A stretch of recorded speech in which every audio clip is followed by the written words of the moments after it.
Pa-like, share and subscribe naman po mga master. Kabanata 331. Tara na, Luke. Pagkaalis ni Winston, inakay ni Una si Luke at ang kanyang mga tauhan papunta kay Levi. Hindi nagtagal, dumating na sa airport ang pamilya Gonzales. Pare, personal trip ito ni Percy. Sumakay siya ng commercial flight. I can't go to meet him, kasi kahit si Xander wala dito, Andy prefest. Ngumisi si Winston. Huwag kang mag-alala, ako na ang bahala dito.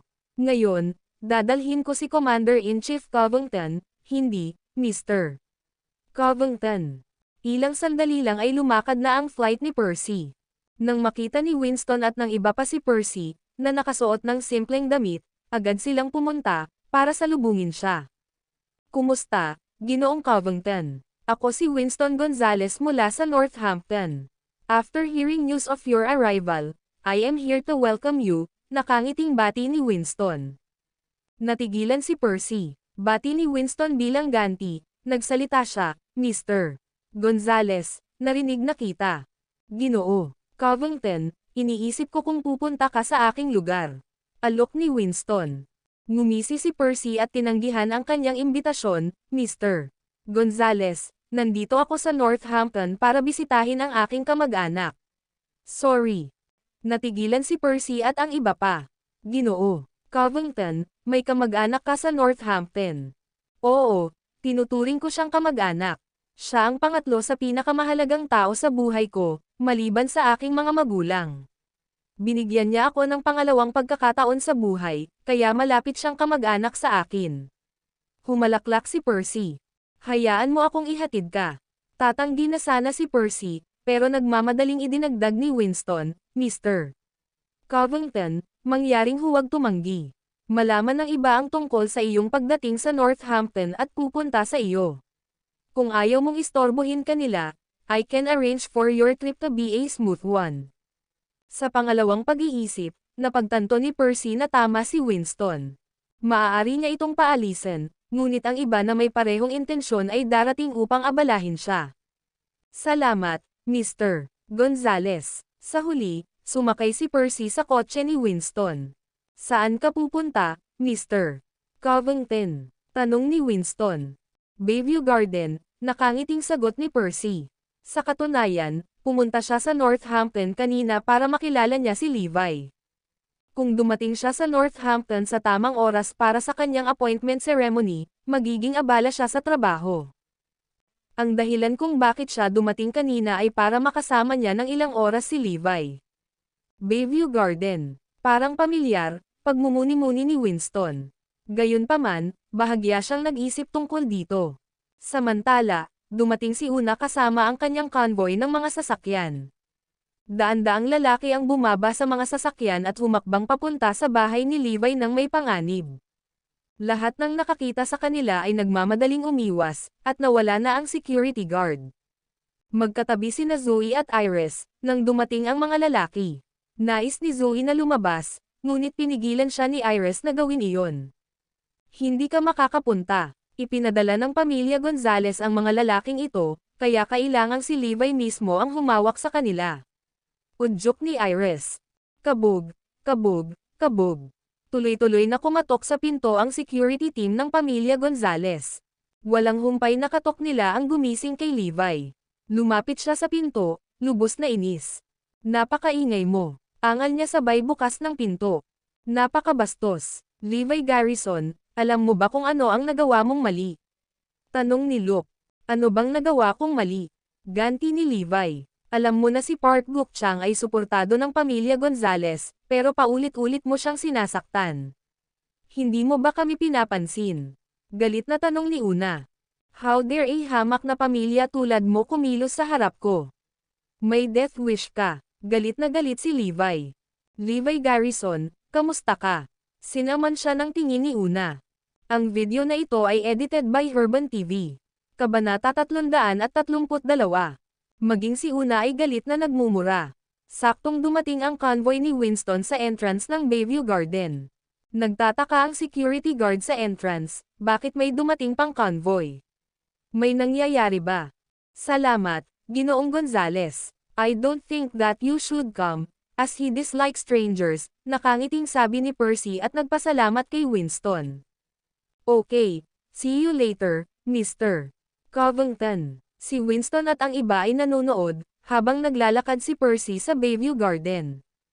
Gayunpaman, hindi sila umalis kaagad. Alamin kung sino ang kamag-anak na sinasabi ni Percy. Gusto ko ng mga detalye tungkol sa lalaking iyon. Utos ni Winston. Opo, Ginoo. Ipinatawag ni Winston ang dalawa sa kanyang mga tauhan.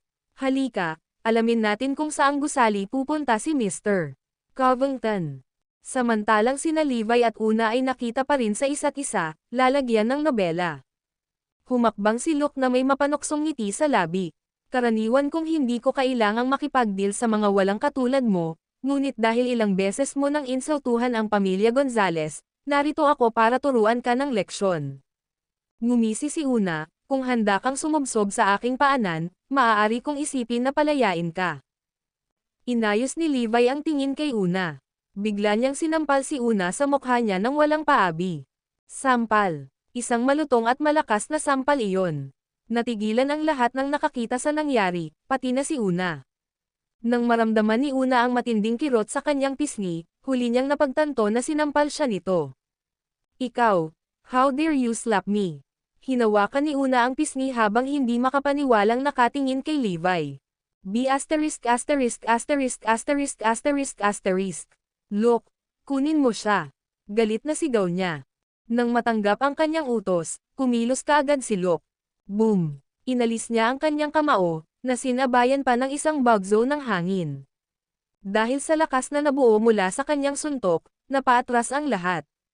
Napakalakas ng suntok niya. Hindi na siya nakakagulat kung bakit manlalaban siya sa Northampton. Nakaugat si Levi sa lugar na parabang natulala siya, kaya natitiyak ni Luke na ang malakas at mabilis na suntok niya ay makakasakit kay Levi ng husto. Thud. Nang malapit nang tumama ang suntok ni Luke sa mukha ni Levi ay may biglang sumulpat sa harapan niya at kinuha ang suntok niya. Agad na naramdaman ni Luke ang isang malakas na enerhiya na umaatake sa kanya. Napaatras siya ng 6 na hakbang bago siya huminto. Puno ng gulat ang kanyang tingin habang nakatitig kay Percy, nakatayo sa harapan niya. Hindi inaasahan ni Levi na magpapakita siya ng personal. Maaaring nagretiro si Percy dahil sa kanyang pinsala, ngunit siya ay isang mahusay na sundalo. Dati siyang isang matapang na sundalo sa larangan ng digmaan na nagprotekta kay Erudia. Walang mga wimp sa Iron Brigade. How dare you gather in public? Wala ka bang respeto sa batas? Ay sali na tanong ni Percy. Depensa ni Una sa sarili, ha? Ang pamilya Gonzales ang batas sa Northampton. Mukhang magaling ka. Gusto mo bang magtrabaho para sa amin? Bubugbugin natin ang lalaking ito ngayon. Umalis ka sa dinadaanan namin. Nakatitig pa rin si Luke kay Percy. Ilang taon na ang nakalipas mula nang makatagpo siya ng isang kasing husay niya. Ayaw ko sa mga nananakot, kaya makikialam ako sa bagay na ito ngayon. Maaaring si Levi ang Diyos ng digmaan, ngunit makikialam din siya, kahit na isang ordinaryong mamamayan si Levi. Gusto mo bang mamatay? Galit na bulalas ni Luke. Tumigil ka. Nang aaksyon na sana siya ay may samaway sa kanya. Napalingon ang lahat at nakita si Winston na papalapit sa kanila. Lolo, akala ko ba pupunta ka para sunduin si Mr.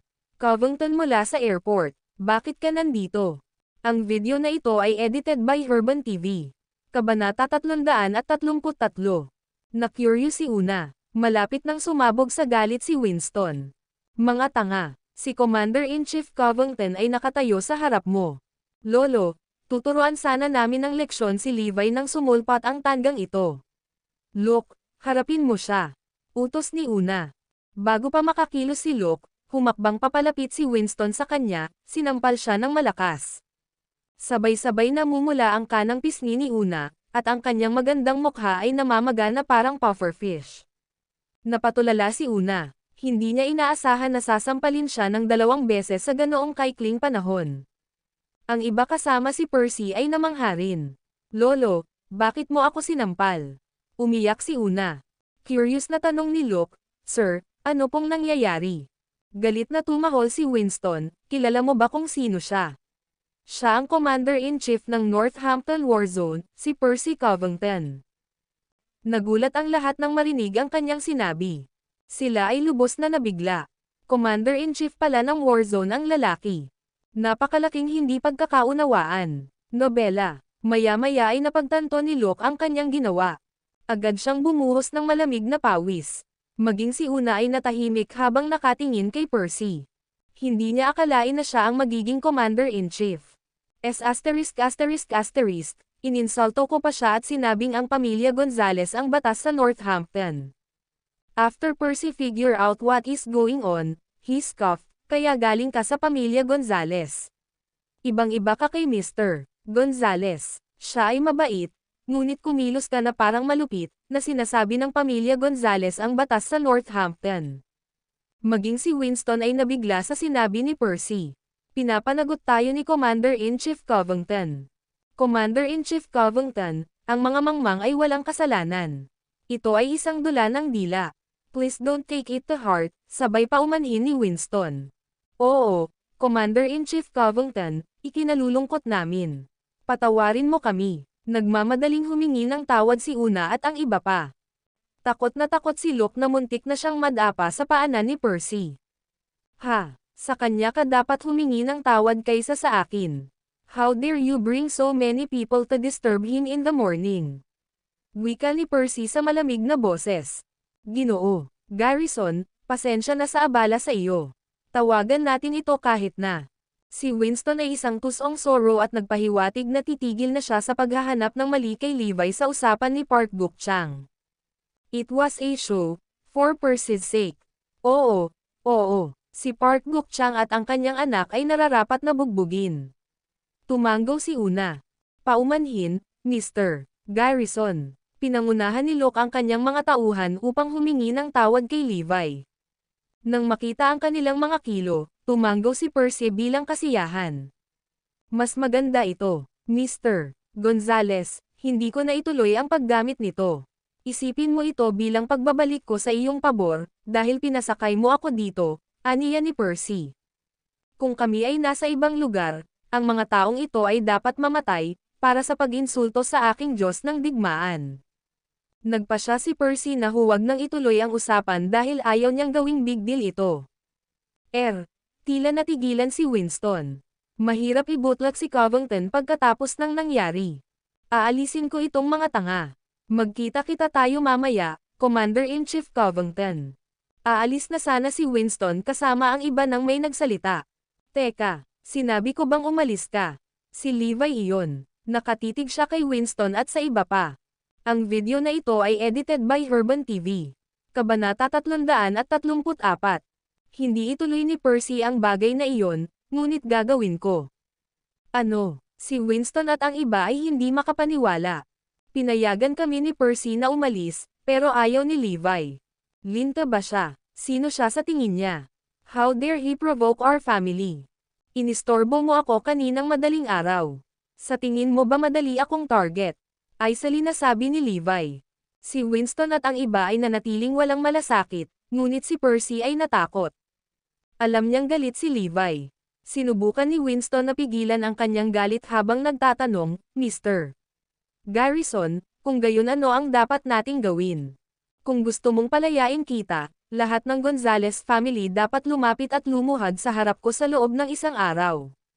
Kung hindi, magdusa ka sa parehong pagtatapos ng Northampton Chamber of Commerce sa pamamagitan ng pagkawala mula sa Northampton. Parang matalas na kutsilyo ang boses ni Levi. Sigurado si Percy na sinadya talaga ito ni Levi. Ang Northampton ay gumuho, at ang Northampton Chamber of Commerce ay aalisin din, naisip niya. Ha. Humagalpak ng tawa si Una. Levi, sa tingin mo maimpluwensyang tao ka. Ginagamit mo ba ang impluwensya ni Commander-in-Chief Covington para banta kami? Ikaw ay walang iba kundi isang linta. Mangarap pa. Nagalit din si Winston. Kami ni Commander-in-Chief Covington, walang sama ng loob sa isa't isa. Huwag mo siyang gamitin para takutin tayo. Ngumisi lang si Levi, binalaan na kita sa huling pagkakataon, pero ayaw mong makinig sa baba ko. Sige, bumaba kasama ang Northampton Chamber of Commerce. Ang pahayag ni Levi ay nagpatawa kay Winston at sa kanyang mga tauhan. Lumabas na si Levi ay isang ambisyosong tao na gustong ibagsak ang pamilya Gonzales at ang Northampton Chamber of Commerce. Haha, anong biro? Walang sino man sa Northampton ang maaaring bumagsak sa aming pamilya at sa Northampton Chamber of Commerce. Kahit si Mr. Nielsen ay hindi magagawa. Oo, walang sino man ang may sapat na kakayahan na gawin ito. Puno ng pagmamalaki si Winston at ang kanyang kasama. Ang pakikialam sa kanila ay katulad ng panggugulo sa pundasyon ng Northampton. Sino ang may sapat na kakayahan para gawin ito? Hintayin mo lang kung paano ko haharapin ang pamilya mo, malamig na pahayag ni Levi. Sige, malapit na nating makita ang tungkol dyan, tumawa si Winston at ang kanyang entourage. Matapos magpaalam kay Percy ay agad silang umalis. Hindi sila natatakot kay Levi. Sa halip, natatakot silang masaktan si Percy. Diyos ng digmaan, narito ako para makita ka. Excited na tiningnan ni Percy si Levi at luluhod na siya. 3 taon na ang nakalilipas, bago siya nagretiro, kung hindi siya nailigtas ni Levi sa larangan ng digmaan, patay na siya ngayon. Si Levi ang nagbigay sa kanya ng bagong buhay. Covington, bakit nandito ka nang mas maaga kaysa sa inaasahan? Tanong ni Levi. God of War, nandito ako para makita kayong dalawa ng iyong asawa, nakangiting sagot ni Percy. Pasok kayo sa loob. Dinala siya ni Levi sa bahay. Samantala, pinipigilan pa rin ni Iris ang mga galaw ni Zoe. Bakit ang tahimik dyan? Nobela. Pumunta si Iris sa bintana, ngunit napagtantong wala na ang lahat. Tumakbo siya palabas kasama si Zoe. Nakaalis na ang mga iyon. May problema ba si Levi? Sabay na pumasok sa bahay sina Zoe at Iris. Pagpasok nila sa bahay ay natigilan sila sa kanilang nakita. Isang estranghero ang kausap ni Levi. Nakita ni Percy si Zoe at agad na tumayo. Ito ay, curious na tanong ni Zoe. Covington, ito ang asawa ko. Best friend niya yon, pagpapakilala ni Levi. Mahal, ito ang aking mabuting kaibigan, si Percy Covington. Kara-rating lang niya galing Vermont. Masiglang bati ni Zoe kay Percy nang marinig ang pagpapakilala ni Levi, ngunit mayabang na humalukip-kap si Iris. Nakatingin siya kay Percy, punong-puno ng disdain ang tingin niya. Kaibigan ni Levi, gaano kaya kagaling ang kaibigan niya? Ang video na ito ay edited by Urban TV. Kabanata 335. Marami na siyang nakilalang tao at naisip niya na nakikita niya si Percy. Maaaring mukhang kahanga-hanga si Percy, ngunit nawala ang kanyang talino. Kung tutusin mula sa kanyang kasuotan, tiyak na siya ay nasa matinding kahirapan. Kaya naman, hindi siya interesado sa kanya. Nga pala, nasaan ang mga tauhan ng pamilya Gonzales? Akala ko ba nandito sila para maghayganti sa'yo? Bakit wala na sila? Tanong ni Iris. Tumakas sila sa takot, maghintay at tingnan lamang. Darating sila para humingi ng tawad sa akin, deklara ni Levi. Ang pamilya Gonzales, humihingi ng tawad sa iyo. Mangarap pa, ayaw maniwala ni Iris sa kanya. Si Zoe ay hindi rin maniniwala sa kanya. Ngumisi lang si Percy, nakasalubong ko sila, kaya kinausap ko si Mr. Gonzales at pumayag siyang tawagan ito. Iris scoffed, sino ka sa tingin mo? Bakit ka makikinig sa iyo ni Winston?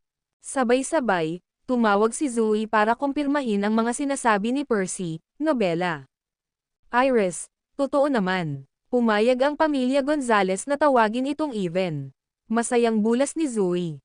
Ano, nangyari ba talaga iyon? Sa pangalawang pag-iisip, ipinahayag ni Iris, naging mabait si Mr. Gonzales na patawarin kayo.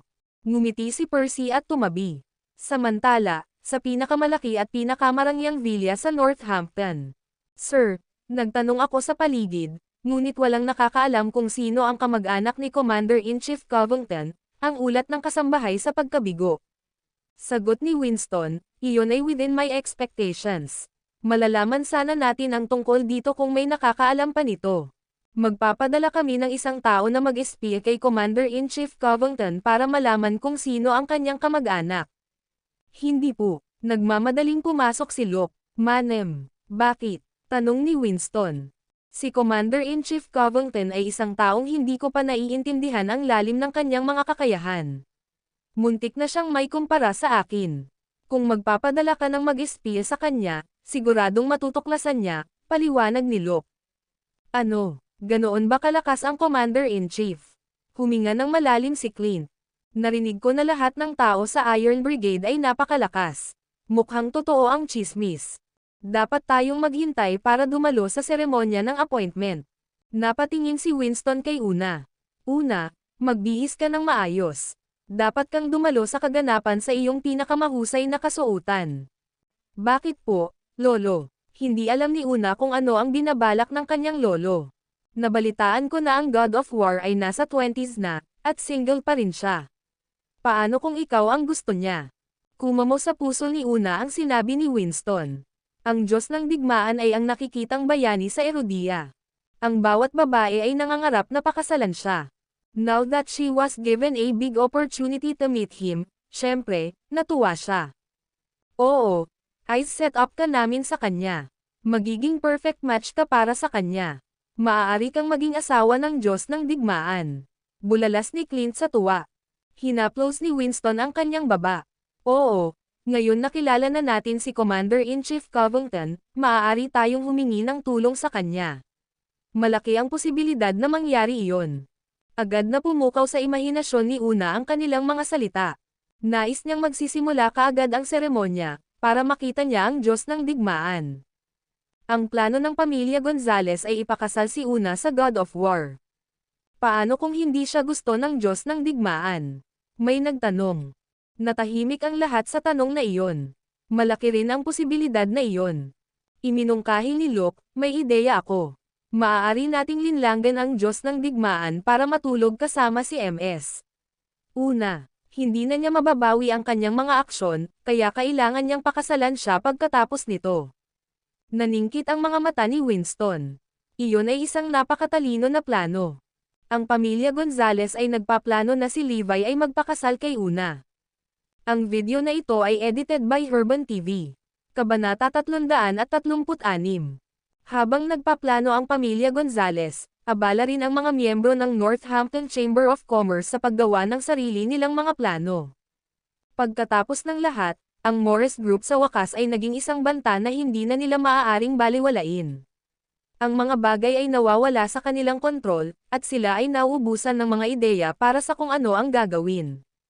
Ang tanging plano nila ay upang makahanap ng paraan upang maiugnay ang kanilang sarili sa Diyos ng digmaan at Commander-in-Chief Covington.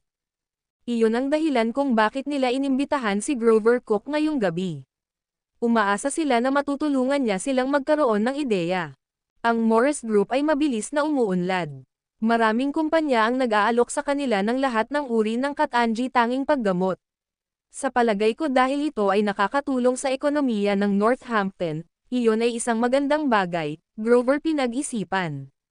Ngunit sa bilis na ito, malapit na nilang sakupin ang aming merkado, na nag-iiwan sa amin sa isang napakadelikadong sitwasyon.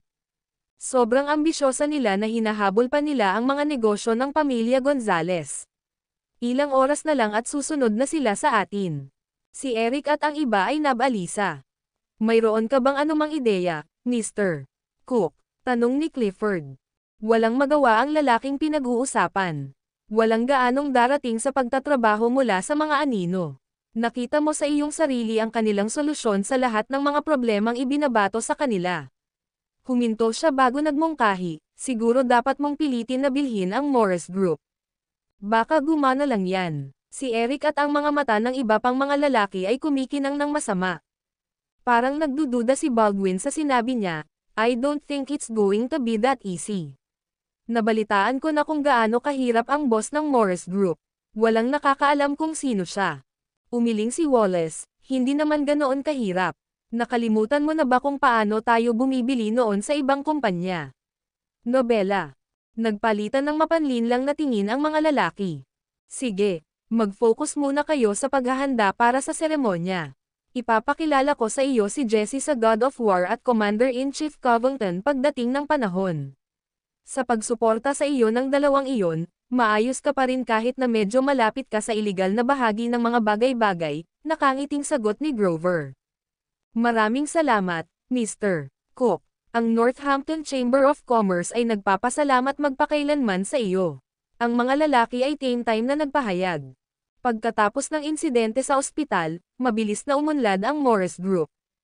Ang mga kilalang tao na nag-e-endorso ng kanilang mga produkto ay umani din ng mga nilalaman nito sa isang malaking pagtaas ng mga imbitasyon sa advertisement. Sa kabaligtaran, ang negosyo para sa Everest Entertainment ay lalong lumalala. Ilang sandali lang ay nalugi na sila. Si Lil Lacy at ang kanyang manager, si Amelia, ay mas malala pa. Na-blacklist sila ng buong industriya at hindi nakahanap ng kahit isang paraan sa pagbabawal. Ang tanging natitira nilang pagpipilian ay umalis sa bansa o magpalit ng propesyon. Ngunit walang paraan na hahayaan na lang nila ito. Para sa kanila, kasalanan lahat ito ni Levi Garrison. Sinira na niya ang lahat ng sa kanila, at kailangan niyang magbayad. Kailangan niyang mamatay. Ilang araw na silang naghahanap ng isang asasin na uupakan. Kakaibang sapat, ang underworld ng Northampton ay naging napakatahimik, at nabigo silang makahanap ng sinuman. Sa huli, sa wakas ay nahanap nila ang isang maaasahang mamamatay tao na nagmula sa South City. Sa kasalukuyan, nakahiga sila sa isang marangyang malaking kama sa isang 5-star hotel. Parehong hubot-hubad ang dalawa habang nakayakap sa isang lalaking may tato na demonyo sa dibdib. Siya si Quentin Lane, isang underground boxer na nakuha lang nila sa pamamagitan ng kanilang koneksyon. Kilala sa iligal na pakikipaglaban sa pagiging walang awa, minsan ay nakapatay siya ng 48 lalaki sa isang taon. Kasalukuyang nirerango ang numero 5 sa underground boxing, binansagan siyang devil. Maliban sa boxing, kilala rin siya sa pagkuha ng mga kontratang trabaho tulad ng pagpatay o pananakit sa isang tao. Anuman ang kanyang misyon, ni minsan ay hindi siya nabigo. Karamihan sa mga tao ay hindi sana makapag-hire sa kanya. Dahil lamang sa payag sina Lil Lacy at Amelia na matulog sa kanya kaya siya pumayag na sumama. Siyempre, kailangan pa nilang bayaran ang mga serbisyo niya. Ang video na ito ay edited by Herban TV. Kabanata 337. Ginoo, Quentin, ang underground sa Northampton ay kakaibang tahimik kamakailan. Wala man lang akong mahanap na asasin, nakangusong sabi ni Lil Lacy. Ngumuso si Quentin at sumagot, iyan ay dahil ang Diyos ng digmaan, si Liam Macy, at ang hari ng Northampton, si Jack Smith, ay inalis na. May naglinis ng underworld, kaya walang kumuha ng kontrata mo. Bakas sa mukha niya ang pag-aalala, kung gayon, sigurado ka bang magiging okay ka? Hindi ako mapipigilan ng mga tuntunin ng Northampton. Hanggat papatayin ko ang lalaki at agad na bumalik sa South City, walang makakagawa sa akin. Confident na sabi ni Quentin. Sa nakalipas na ilang taon, maraming mayayamang tao ang kumuha sa kanya upang pumatay ng isang tao o iba pa. Hindi mahalaga kung ito ay nasa loob ng bansa o sa labas, ni minsan ay hindi siya nahuli pagkatapos pumatay ng tao. Ang pagkakataong ito ay hindi naiiba sa kanya, at hindi niya masyadong iniisip ang kanyang target. Sa pamamagitan nito, inipit niya si Lil Lacy sa ilalim niya. Makalipas ang isang oras, bumangon siya para magbihis. Ibigay mo sa akin ang litrato niya. Aalis na ako pagkatapos ko siya, utos niya. Nagmamadaling inabot ni Lil Lacy ang litrato ni Levi sa kanya. Pagtanggap nito, pinagmasdan niyang mabuti ang larawan, isinasaulo ang mga katangian ng lalaki. From beside him, Amelia piped up, na ilipat na ang pera. Pakisuri ang iyong account. Sige, maghintay para sa aking mabuting balita, hindi ito dapat tumagal ng higit sa 1 oras. Inihagis iyon sa kanyang balikat, umalis si Quentin. Nagpalitan ng masasayang ekspresyon ang dalawang babae, malamig ang kanilang mga mata. Levi Garrison, naglakas loob kang sirain kami. Well, maaari kang pumunta sa impyerno. Ang araw na ito sa susunod na taon ay ang anibersaryo ng iyong kamatayan. Hindi talaga dumating si Quentin ng mag-isa. May kasama siyang 4 na lalaki, bawat isa ay mahusay na mandirigma. Itinusok ang isang punyal sa larawan ni Levi upang idikit ito sa mesa, iniutos niya, alamin kung nasaan siya. Sa kabilang panig ng mga bagay, si Levi ay kumakain ng barbecue kasama sina Benny at Percy sa angkop na pangalang Barbecue Street. Sa kanyang walang malasakit na personalidad, hindi nakakagulat na si Percy ay maayos na nakasama ni Ben. Ang tatlo sa kanila ay masayang nag-uusap tungkol sa anumang bagay at lahat ng bagay sa ilalim ng araw, kumukuha ng masaganang lagok mula sa kanilang mga tasa habang sila ay nag-ihaw sa isa't isa. Bilang isang kalye na karamihan ay nagbebenta ng pagkain, ang hitsura ni Quentin at ng kanyang mga tauhan ay hindi masyadong nakatawag ng pansin. Gayunpaman, ang nakakatakot na aura na kanilang ibinigay ay may mga dumadaan na hindi sinasadyang umatras. Nakatayo lang sila sa kanto, tinitingnan ang tatlong lalaking umiinom at kumakain ng barbecue. Ang isa sa mga lalaking ipinadala ni Quentin ay bumalik upang magulat, Mr. Quentin, kumpirmado na. Ang lalaking iyon ay si Levi Garrison. Tumango si Quentin. Sige, lahat, hintayin ang aking senyales. Ang isa sa kanyang mga subordinate ay nagtanong, paano ang dalawa pang lalaki? Patayin mo rin sila. Isang uhaw sa dugo ang pumasok sa mga mata ni Quentin. Sa ngayon, si Levi ay isa pang patay na katawan sa kanyang isipan, nobela. 3, 2, ay 1. Ang grupo ng 5 ay sumugod kay Levi, habang mahigpit na nakahawak sa kanilang mga kamay sa mga sandata na nakatago sa ilalim ng kanilang mga suit jacket. Sa loob ng ilang segundo, nasalubong na nila ang tatlong hindi mapagkakatiwalaang lalaki.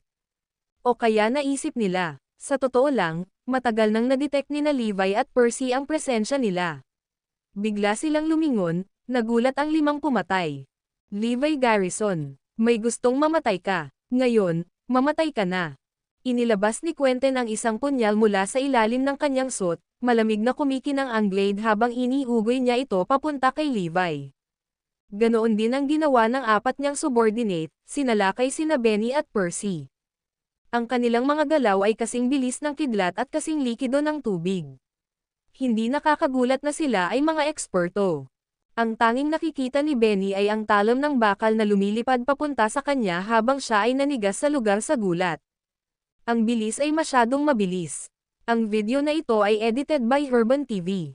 Kabanata 338. Isang lamig ang bomb-alot sa katawan ni Benny, at sumumpa siya na nagyayelo ang kanyang dugo sa kanyang mga ugat. Nang mga sandaling iyon, halos iniwan na ng kanyang espiritu ang kanyang katawan. Kaya ganito ang pakiramdam ng papalapit na kamatayan. Nabalot ng pananabik si Quentin sa sandaling iyon. Wala pang 1 sentimetro ang layo ng kanyang sandata sa leeg ni Levi ngayon. Ang kailangan lang niyang gawin ay ilagay ito, at magiging kumpleto na ang kanyang misyon. Ding! Sa sumunod na sandali, may tumunog na tunog, at naramdaman niya ang pressure na inilapat sa talam, nobela. Sa kanyang pagkakabigla, nahinto ni Levi ang pagkayam nito sa pagitan ng 2 daliri. Basag. Hindi ka panipaniwala, ang kailangan lang ay isang deft twist ng kanyang mga daliri, at ang talam ay nabasag sa 2. Squelch. Ang putol na punyal ay tumama sa katawan ni Quentin. Nakakakilabot. 20 taon ng underground boxing si Quentin, ngunit wala pa siyang nakitang mas nakakatakot na lalaki kaysa kay Levi. Pumalakpak, kuwit. Napanganga si Quentin nang hindi makapaniwala habang ang kanyang mga tauhan ay pinalipad ni Percy, na umaagos ang dugo sa kanilang bibig. Anong klaseng halimaw ang 2 ito? Ang 5 sa kanila ay ilan sa pinakamahuhusay na manlalaban sa underworld, ngunit bago ang 2 lalaking ito, halos mga basura sila. Napagtantong walang paraan na manalo sila, mabilis siyang tumawag, umalis. Ang 5 lalaki ay nagmamadaling makaalis doon sa pinakamabilis nilang makakaya. Bago sila makalayo, isang malaking grupo ng mga lalaki ang nakita sa dulo ng kalye sa unahan nila. Mayroong hindi bababa sa 100 lalaki o higit pa. Ang tunay na hukbo ng mga lalaki ay sumugod kay Quentin at sa kanyang mga kauri. Ito ang mga tauhan ni Nueve at Trey. Sila ay dumating upang tumulong sa sandaling naabutan nila si Levi na nasa problema. Bumagsak ang mga mukha ng mga mamamatay tao, at tumalikod sila para bumalik sa kabilang direksyon. Ilang hakbang pa lang sila nang may isa pang pulutong ng mga lalaki ang bumungad sa kanila. Ang mga lalaking ito na malakas ang katawan ay iba dahil iba-iba sila ng kulay ng balat at malinaw na mga dayuhan.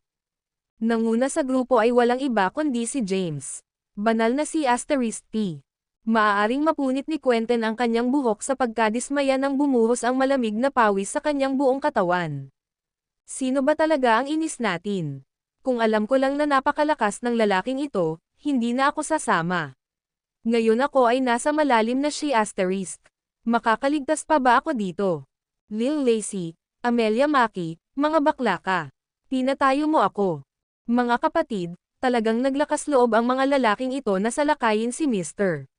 Garrison. Kunin sila, sigaw ni James. Kaagad, dinagsa ng dalawang malalaking grupo ng mga lalaki ang mga pumatay. Kahit na sa kanilang husay sa pakikipaglaban, si Quentin at ang kanyang mga tauhan ay nagkaroon ng mga pinsala bago pa man. Naroon din ang katotohanan na sila ay lubhang nalampasan. Hindi nagtagal, binugbog sila hanggang sa malapit na silang mamatay. Hindi mabilang na mga buto ang nabali, at ang kanilang sariling dugo ay nabahiran ng pulang-pula. Upang magdagdag ng insulto sa pinsala, sila ay itinapon sa mga dumpster sa dulo. Maya-maya, nakatanggap ng mensahe si Levi at umalis. Ito ay mula kay Asher Dragon, na nagsabing nalaman na niya kung sino ang nagpadala ng mga assassin. Sa Hilton Hotel, lalong nababalisa sina Lil Lacy at Amelia habang naghihintay sa kanilang silid sa hotel. Lumipas ang isang oras, wala pa ring balita mula kay Quentin. Hindi na kailangang sabihin, sila ay sa isang maliit na nag-aalala. Bakit hindi siya nagre-report? Hinawakan ni Lil Lacy ang kanyang telepono at tinitigan ito ng matindi. Para bang sa paggawa nito, mahimalang tumunog ito sa isang mensahe o tawag sa telepono. May ilang bagay na mali, hinimok ni Amelia, dapat nating lisanin ang Northampton ngayon mismo. Nararamdaman ko tuloy na may masamang mangyayari. Sige, mabilis nilang inayos ang mga bag nila bago buksan ni Amelia ang pinto. Boom! Bumukas ang pinto nang may sipa mula sa labas.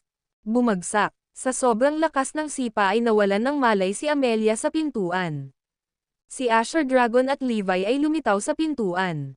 At saan sa tingin niyong dalawa pupunta? Nakangiting tanong ni Levi. Ano? Paanong buhay ka pa? Gulat at takot ang bumungad sa mga mata ni Lil Lacy. May ngiti na naglalaro sa kanyang mga labi, casual niyang sinagot, hahaha. Basura kasi ang mga lalaking pinadala mo para patayin ako. Sigurado akong patay na sila ngayon.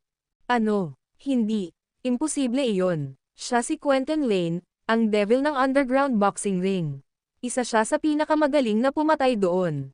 Walang paraan na nakaligtas ka sa kanya. Galit na galit niyang sigaw. Ang video na ito ay edited by Herban TV. Kabanata 339. Ikaw ay napatunayang nagkasala ng tangkang pagpatay. Mga lalaki, ilayo mo siya. Sa sinabi ni Levi, pumasok si Xavier Fields sa silid kasama ang isang pulutong ng mga pulis sa likuran niya. Sa ilang sandali, si Lil Lacy at ang walang malay na si Amelia ay inaresto at tinaladkad palayo. Si Levi ay hindi humanga sa tinatawag nitong devil. Akala ng masungit na tanga ay mapapatay niya siya. Kumagat siya ng higit sa kaya niyang nguyain. Sa loob ng gabi, ang balita kung paano dumating ang Devil of South City, si Quentin Lane, upang patayin si Levi ngunit napatay sa halip ay kumalat na parang apoy. Hahaha, wala bang takot si Garrison? Si Quentin Lane ang godson ni Sebastian Lopez. Ang Killing Lane ay karaniwang humihingi ng kamatayan. Humagalpak ng tawa si Winston Gonzales. Bakas sa mukha ni Una ang excited. Lolo, ibig sabihin ba nito ay hindi na makakatakas sa kamatayan si Garrison sa pagkakataong ito? Siyempre, si Mr. Lopez ay walang sariling mga anak, kaya si Lane ang lahat sa kanya. Talagang ginawa ito ni Garrison sa pagkakataong ito. Hinaplos ni Winston ang kanyang balbas habang tumatawa. How dare he threatened our family? Ito ay talagang karma na darating para kagatin siya sa puwet. Naisip na ni Una kung ano ang mangyayari kay Levi, at hindi na siya makapaghintay. 3 araw na lang ang appointment ceremony. Bumalik si Percy sa Northampton Warzone para maghanda, kaya bumalik din si Levi para magtrabaho sa kumpanya. Nakatanggap ng tawag sa telepono si Iris, nakalalabas lang ng meeting. Makalipas ang ilang segundo ay ibinaba niya ang tawag na namumutla sa mukha. Masasabi ng lahat sa paligid niya na may mali sa kanya. Isang nag-aalalang staff ang nagtanong, Ms. Annabel, okay na ba ang lahat? Umiling siya at sumagot, ayos lang ako. Casey, pwede bang maghanda ka ng sasakyan para sa akin, please? Kailangan kong lumabas saglit. Tandaan, walang driver. Pagkatapos noon, umalis siyang mag-isa para tumungo sa Northampton International Airport. Pagdating niya, sumakay sa kotse ang isang lalaking nakabespectacle na nakasot nang makita siya nito. Louis Lunt, lumabas ka sa kotse ko. Wala akong sinabing pwede kang pumasok. Dudumihan mo ang upuan ko. She hissed furiously. Tinanggal ni Louis ang kanyang salamin at pinunasan ang kanyang lens.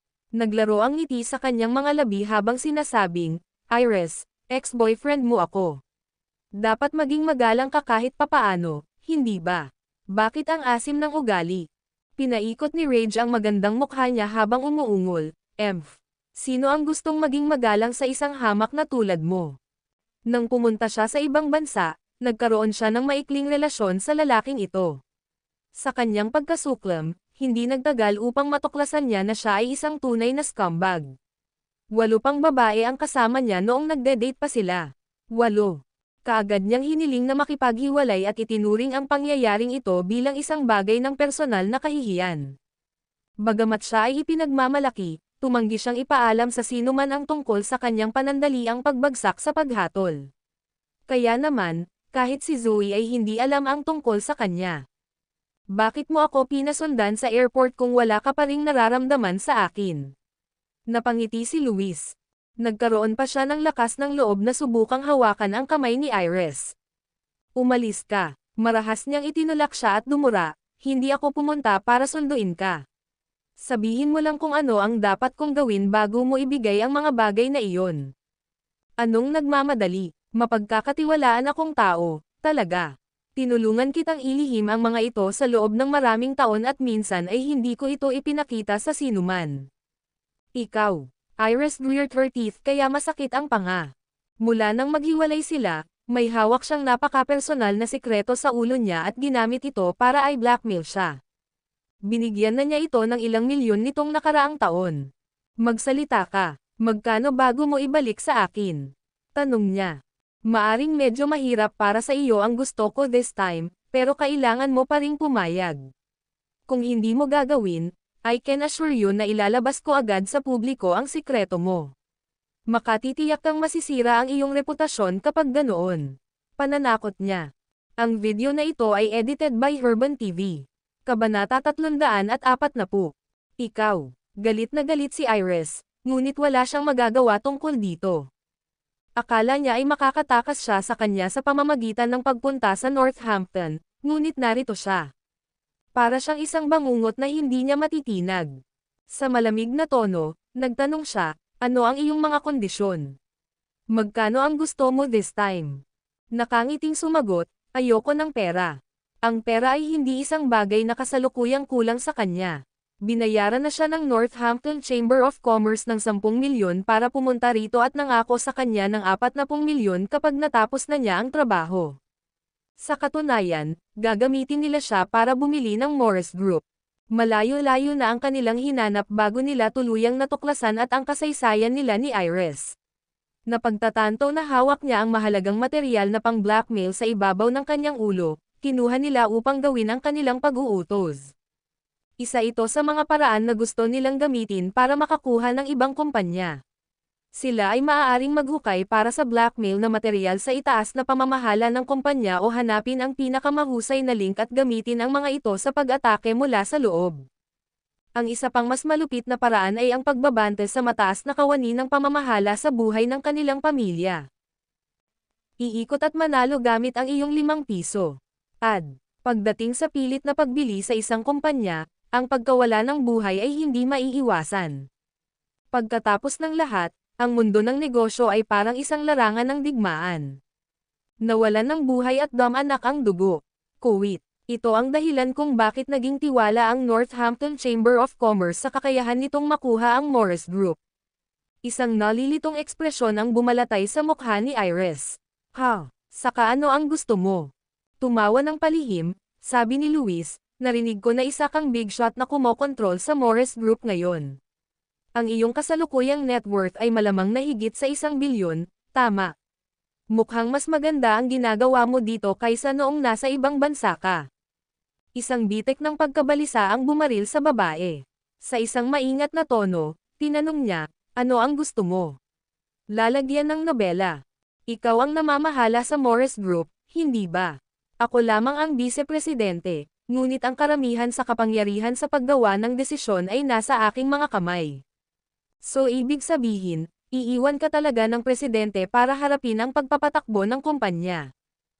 Tumanggo siya. Oo, tama iyan. Malaki. Pagkatapos ay maaari kang gumawa ng desisyon ngayon kung gusto kong bilhin ang Morris Group, tama ba? Ang kanyang mga salita ay may kulay sa kanyang mukha. Sumigaw siya, ano, baliw ka ba? Gusto mong bumili sa Morris Group? Mayroon ka bang ideya kung magkano ang halaga ng kumpanya? Malapit sa 20 bilyon. Saan ka kukuha ng ganoon kalaking pera? Well, hindi ako per se, kundi ang boss ko. Susog niya. Nadagdagan ang hindi mapakali na pakiramdam sa kanya, at naramdaman niyang may iba pang nangyayari dito. Sino ang boss mo? Ang Northampton Chamber of Commerce. Sinadya nila akong ipadala dito para makipag-ayos sa iyo, deklare niya habang pinagmamasdan siyang mabuti ng mga mata. Ano? Ang Northampton Chamber of Commerce. Paulit-ulit niyang sabi sa gulat. Sa susunod na segundo, namulat ang realisasyon, at maaari niyang sampelan ang sarili. Sinadya nilang gamitin si Luis para takutin siya dahil may hawak ito sa kanya. He uttered, "You have two options. Una, sumali sa Morris Group sa Northampton Chamber of Commerce at naging isa sa kanilang mga miyembro. Dalawa, tuwirang binili nila ang Morris Group." Agad naman siyang umiling. Hindi pwede. Ang Morris Group at ang Northampton Chamber of Commerce ay mga kakompetensya sa negosyo. Ang aming kumpanya ay hindi kailanman papayag na sumali sa kanila. Alam nilang hindi ka papayag. Kaya ako nandito. Sinabi mo na ikaw ang namamahala sa Morris Group, hindi ba? Pagkatapos ay iminumungkahi kung seryoso mong simulan ang pagsali sa kanila. Mas makakabuti para sa iyo sa katagalan. Ang nakakainis ng ngiti na iyon ay patuloy pa rin sa kanyang mga labi. Hindi kailanman. Hinding-hindi kami sasali sa kanila kahit anong mangyari. Makakalimutin ka na. Tumanggi siya. Ang video na ito ay edited by Urban TV. Kabanata 341. Sting, Luis Cruned, Iris, do you seriously think you have a choice? Kung hindi ka sumasang-ayon, ibabahagi ko ang nalalaman ko sa publiko. Iniisip ko kung ano ang iisipin nila tungkol sa sumisikat na bituin ng mundo ng negosyo bilang isang tay na babae ng pribado. Casual niyang ibinaba ang tingin sa magazine na hawak niya, kung saan ang isang larawan ni Iris ay ngumiti pabalik sa kanya. Ito ang cover photo na kuha noong na-interview siya ng media dati. Sa kasalukuyan, malamang na masikat pa siya kaysa sa ibang celebrity. Alam niyang kapag may nabalitaan tungkol sa kanyang sikreto, mapahamak siya habang buhay. Kaya, walang paraan na papayagan niyang mangyari iyon. Dahil sa dati niyang matigas ang ulo at matigas na ugali, mahina siyang tumutol, kahit anong opsyon iyon, hindi ko magagawa ang desisyong ito para sa kumpanya. Nagsalita siya sa may kumpiyansa boses, sino ang sinusubukan mong lokohin? Alam na alam ng Northampton Chamber of Commerce na tinatawag mo ang mga shot sa kumpanya. Ang kailangan lang ay isang pangungusap mula sa iyo, at ang kumpanya ay naibenta na. Pakiramdam ni Iris ay nablangko ang kanyang isip. Partikular nilang sinundan siya, ibig sabihin ay naplano na nila ang lahat. Higit sa lahat, mayroon siyang kapangyarihang ibenta ang kumpanya.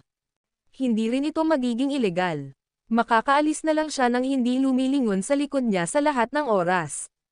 Dahil ibinigay sa kanya ang stick kanina, naisip ni Luis na ibibigay niya sa kanya ang carrot ngayon.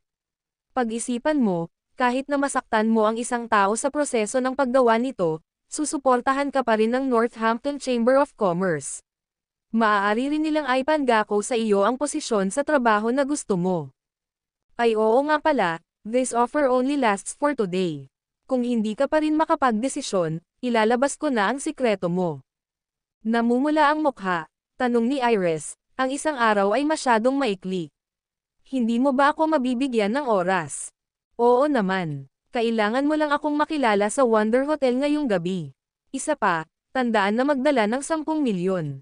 Kung hindi, walang dice. Sa sinabi nito, lumabas si Luis ng kotse nang hindi na hinintay na magsalita si Iris. Habang naglalakad siya, tinawag niya ang anak ni Eric na si Phineas, Mr.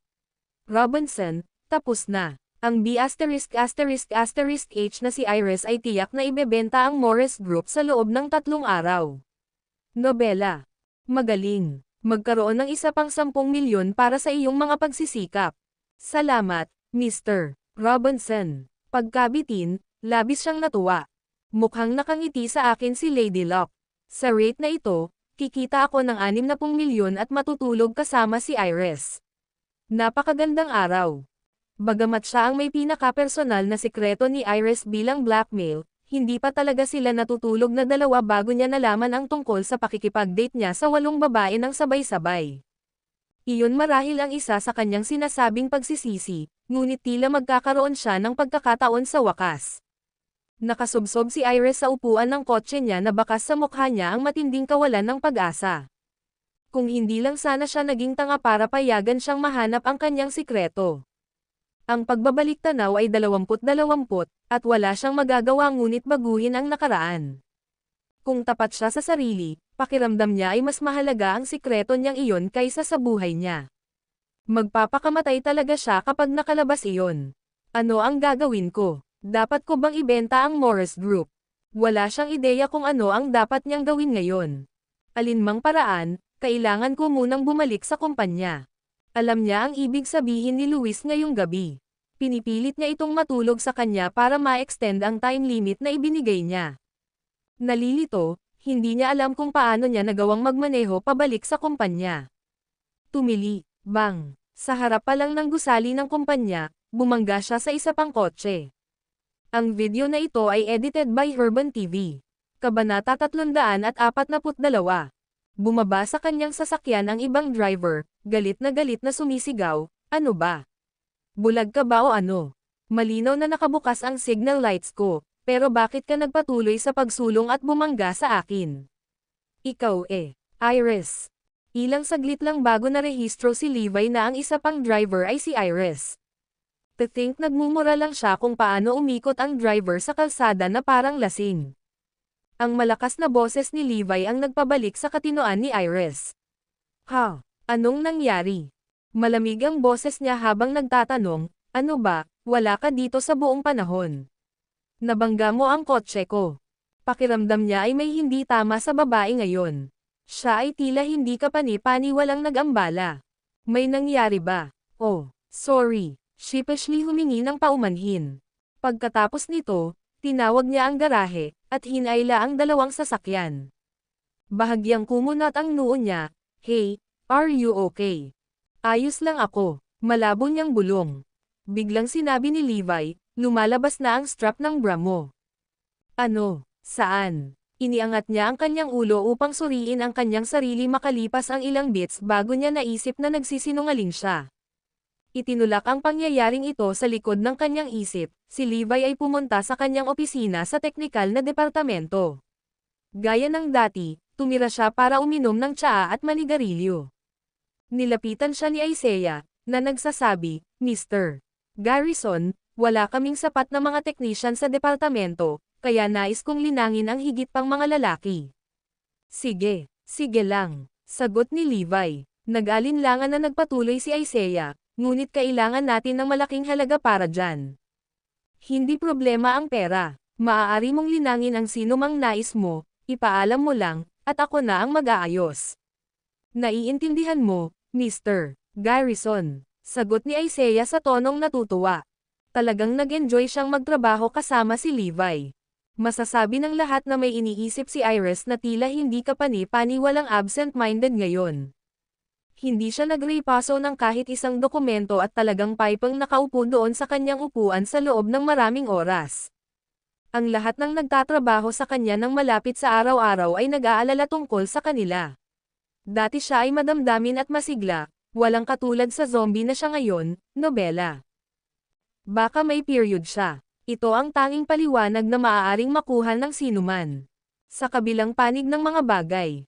Dahil biglang nakakuha ng 20 milyon sa isang araw, kasalukuyang nag-e-enjoy si Luis sa isang nightclub. Mayroong higit sa isang maliit na pribadong silid na kinaroroonan niya, at ang kanyang mga braso ay nakapulupot sa kanilang dalawa. Lunt, unggoy ka, naka-jackpot ka na talaga sa pagkakataong ito. Ang boses na nagsalita ay pag-aari ng isang kalbong lalaki na nakaupo malapit sa kanya. Ito si Zack, ang boss ng Bar Street. Ang ilan sa mga nakikitang bar sa Northampton ay nasa ilalim ng kanyang proteksyon.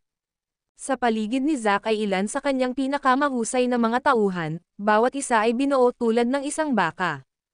Noong nakaraan, si Luis ay namumuhay sa isang adulterous na buhay at madalas na matagpuan na nagpapalipas ng kanyang gabi sa mga nightclub. Iyon ay kung paano siya naging pamilyar sa lahat ng mga thug na ito.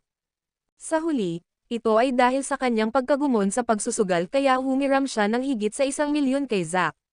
Dahil hindi na siya makabayad, tumakbo siya palabas sa ibang bansa para makatakas sa kanyang mga hawak.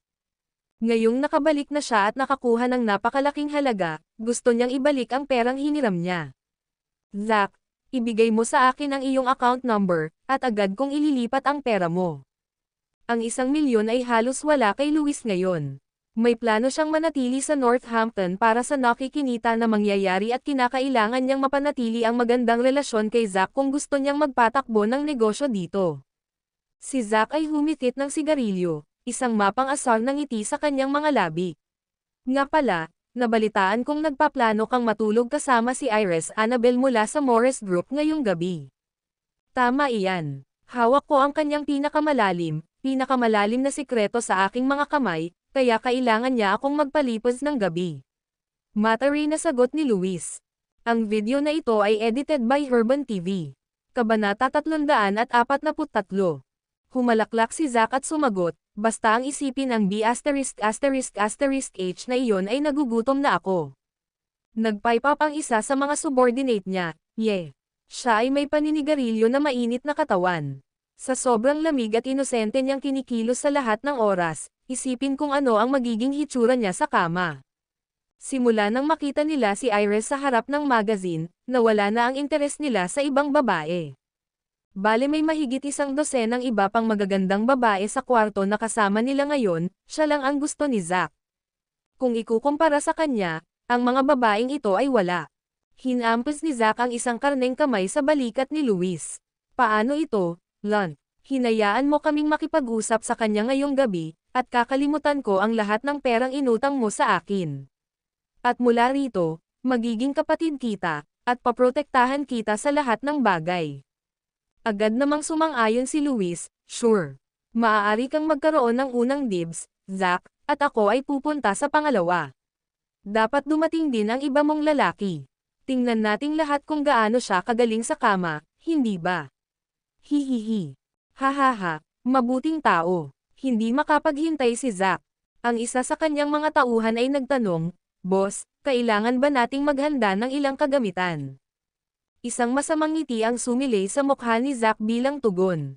Pero syempre, kuwit, sa kanyang opisina, nakatingin si Iris sa kalawakan nang tumunog ang kanyang telepono. Si Luis iyon. Iris, malapit na ang oras para umalis ka sa trabaho. Nakapagdesisyon ka na ba?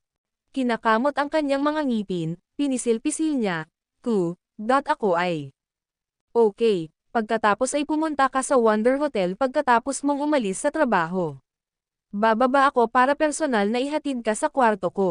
Pagkatapos niyang ibaba ang tawag, sinabi ni Luis kay Zack at sa iba pa ang tungkol sa magandang balita. Sila ay ganap na natuwa at inaasahan na sila ay nagmamadali sa hotel ng mabilis hanggat maaari. Sa wakas, oras na para umalis sa trabaho.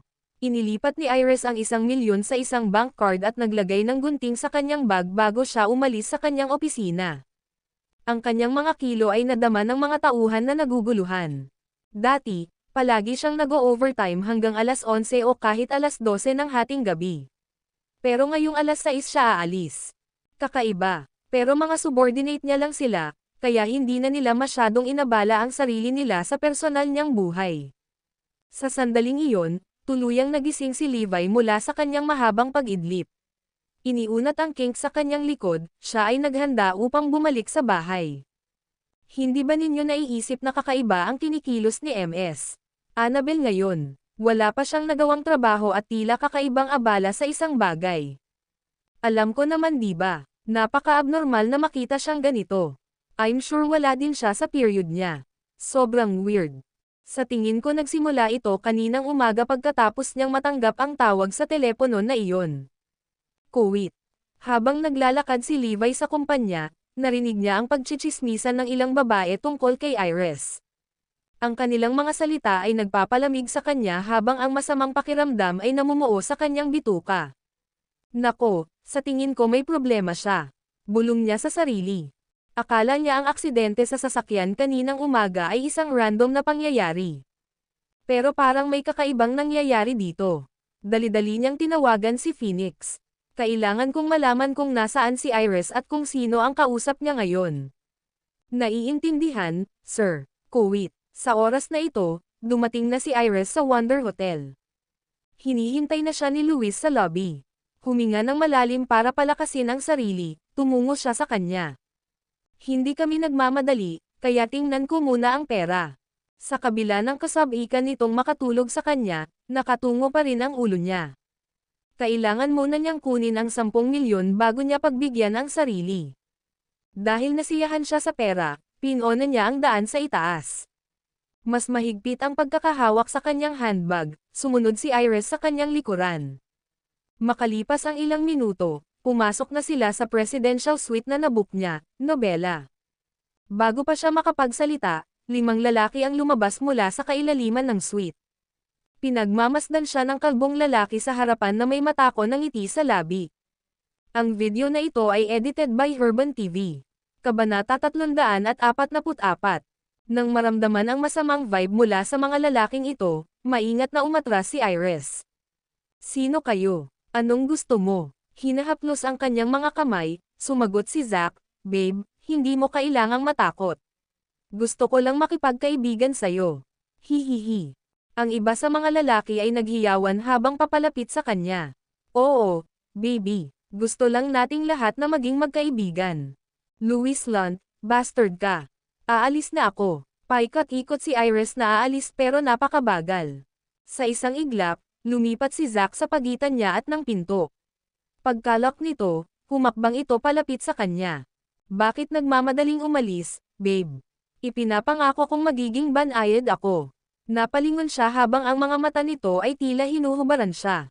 Ngumisi si Luis at sinabing, Iris, meet Zack. Huwag kang mag-alala, gusto mo lang siyang makilala ng husto.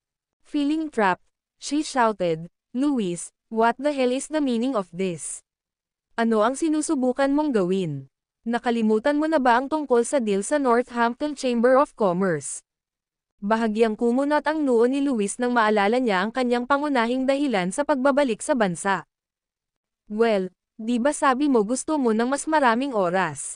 Fine, makikipag-deal ako sa'yo. Kung matulog ka sa aming lahat ngayong gabi, mabibigyan pa kita ng 3 araw. Tanggihan, at hahayaan kong makita ng buong mundo ang mga larawan mong iyon. Ay teka, may magandang ideya ako. Zack, gusto mo bang makita ang kanyang mga pribadong larawan? Pwede ko silang ipakita sa iyo. Halatang naiinip, mabilis namang sumang-ayon si Zack, oo naman. Bilisan mo at makita ko sila. Maghintay. Sumigaw si Iris sa pagkadismaya at galit, Louis Lunt, isa kang demonyo.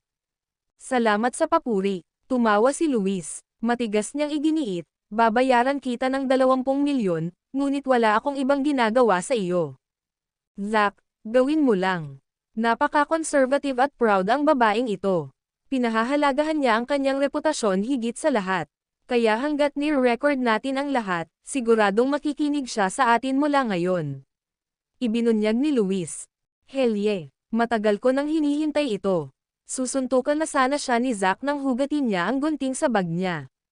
Huwag kang lalapit. Pananakot niya habang pinupunasan sila ng armas. Isang hakbang pasulong si Zack bago niya mabilis na sinuntok ang palso nito. Ang sakit ay napasigaw siya at nalaglag ang gunting. Agad siyang dinampot ng mga lalaki, at kinaladkad siya sa kwarto. Pumalakpak. Inihagis siya ni Zack sa kama. Tumulo ang luha sa kanyang mukha dahil sa kahihiyan at takot. Kawalan ng pag-asa. Labis na kawalan ng pag-asa. Minamaliit niya kung gaano kawalang puso si Luis. Ngayon ay walang tumulong sa kanya. Lahat ng uri ng kagamitan sa pagre-record ay naayos na rin sa silid. Napahamak siya. Ang iniisip pa lang kung ano ang mangyayari ay gusto niyang magpakamatay. Sabik na makapagsimula, dali-daling naghubad si Zack at lumunok ng ilang table tasks. Magsimula na tayo, guys. Akmang gagapang siya sa kama, isang boses ang bumungad sa kanilang likuran. Mukhang masaya ito. Wala ba kayong pakialam kung sasali ako sa party? Si Luis, Zack, at ang iba pang mga lalaki ay napalingon sa gulat, at nakita si Levi na nakatayo doon na naninigarilyo. Nobela. Sino ka? Anong ginagawa mo sa kwarto ko? Tanong ni Luis. Isang mabangis na ekspresyon ang bumungad sa mukha ni Zack, at sumigaw siya, kunin mo siya, boys. Bugbugin mo siya ng maayos. Talagang kinasusuklaman ko kapag ginagambala ako ng mga tao habang papasok ako sa negosyo. Ang video na ito ay edited by Herban TV. Kabanata 345. Sa utos ni Zack, sumugod ang apat niyang kasamahan kay Levi. Isang uhaw sa dugo ang sumilay sa kanyang mga mata. Umangat ang kanyang kamay sa isang kamao, at sinuntok niya ang unang halimaw. Pumalakpak. Naglayag ang tulisan pabalik ng 12 metro bago bumagsak ng malakas sa pader. Nang bumagsak siya sa sahig, hindi na siya muling gumalaw para bumangon. Wham! Ang isa pang suntok ay nagpabalik ng isa pang thug.